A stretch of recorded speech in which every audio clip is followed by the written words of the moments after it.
Saudara dan saudara terkasih, keburukan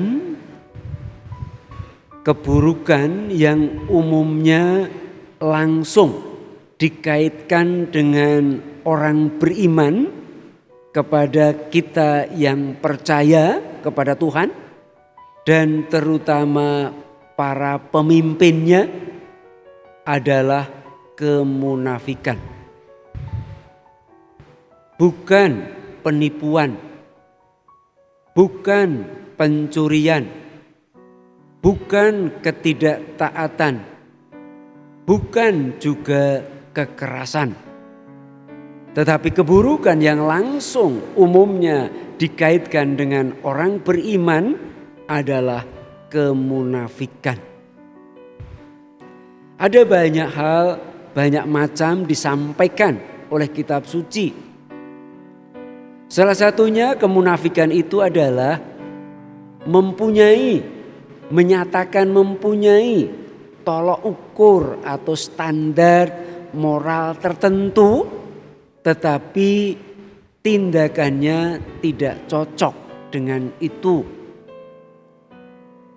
Kepada siapapun berkata bahwa berdoa itu sangat penting, tetapi ia tidak juga menyiapkan waktu khusus untuk berdoa.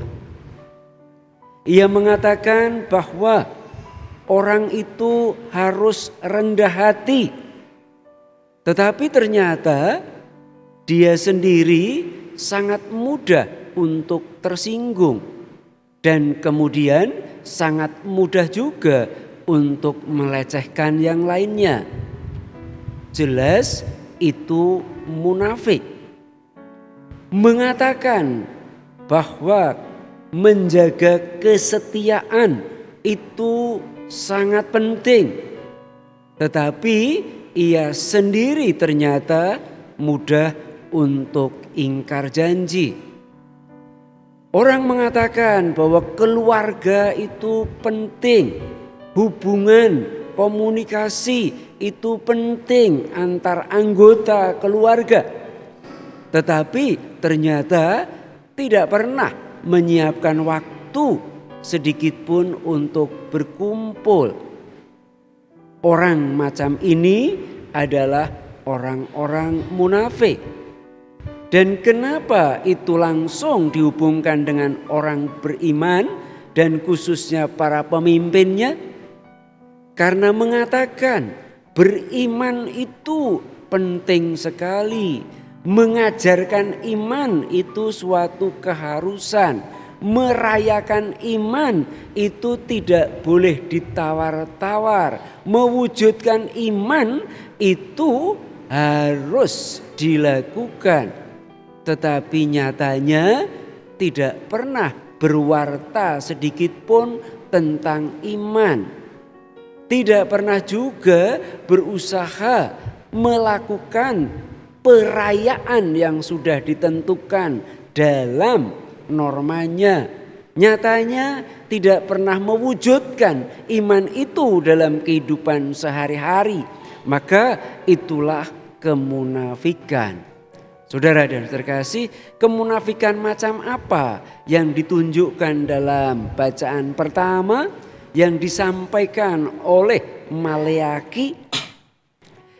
Kemunafikan yang ia tunjukkan berkenaan dengan para imam. Kamu itu mestinya memelihara iman. Kamu itu mestinya mempersembahkan korban. Kamu itu semestinya memperhatikan orang banyak. Tetapi nyatanya engkau sibuk dengan diri sendiri, bahkan menggunakan kewenangannya untuk mencari keuntungannya sendiri. Mereka itu justru memandang bulu pelayanan yang pilih kasih. Mereka itu sendiri bahkan dikatakan saling mengkhianati.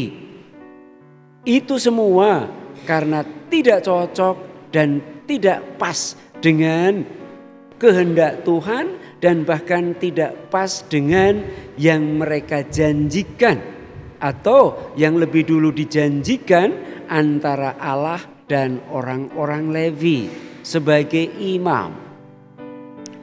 Kemudian bagaimana kita mengerti apa yang disampaikan berkenaan dengan kemunafikan dalam surat Santo Paulus?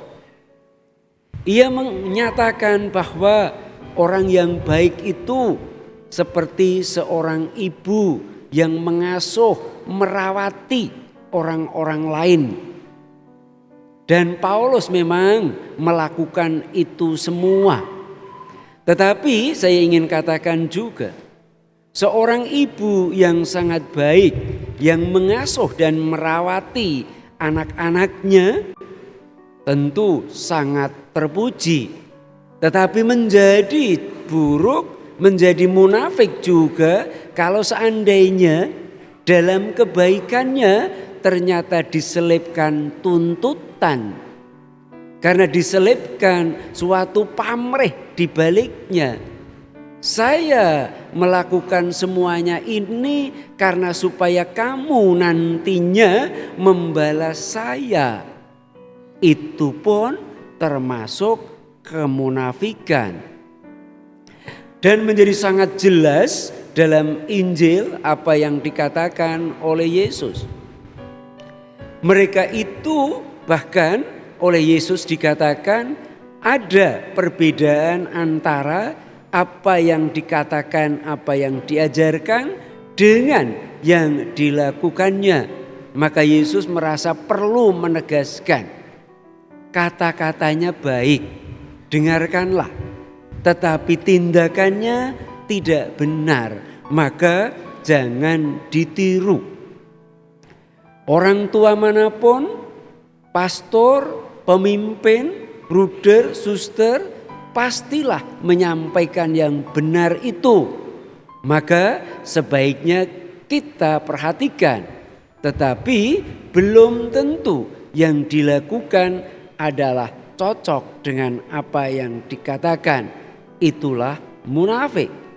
Kemudian yang sangat jelas adalah mereka itu melakukan pekerjaannya hanya karena supaya dilihat orang, supaya diakui oleh orang, supaya dipuji dan diterima oleh orang, bukan karena memang punya niat untuk melakukan yang baik itu. Saudara dan saudara terkasih, mereka tidak hanya tidak melakukan yang baik itu, tetapi juga tidak akhirnya mewartakan iman itu, mewartakan kebaikan itu kepada sesamanya. Saudara dan saudara terkasih, siapakah Tuhan itu? Ternyata dia raja yang besar.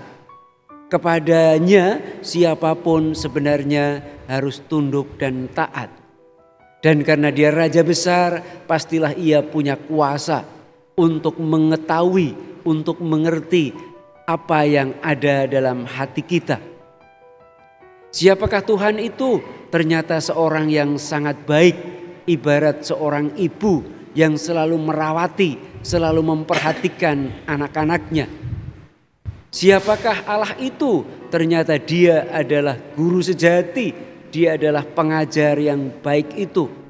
Bahkan siapakah Allah itu? Dia adalah Bapa yang baik. Dan siapakah kita semua ini? Kita ini adalah saudara dan saudari.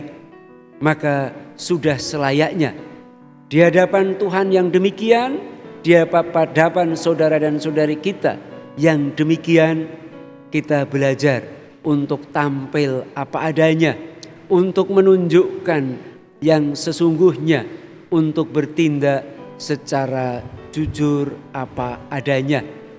Dengan demikian kita tidak hanya berbuat baik kepada sesama, tetapi juga dengan demikian kita mewartakan Allah sendiri, kebaikannya kita sendiri berwarta.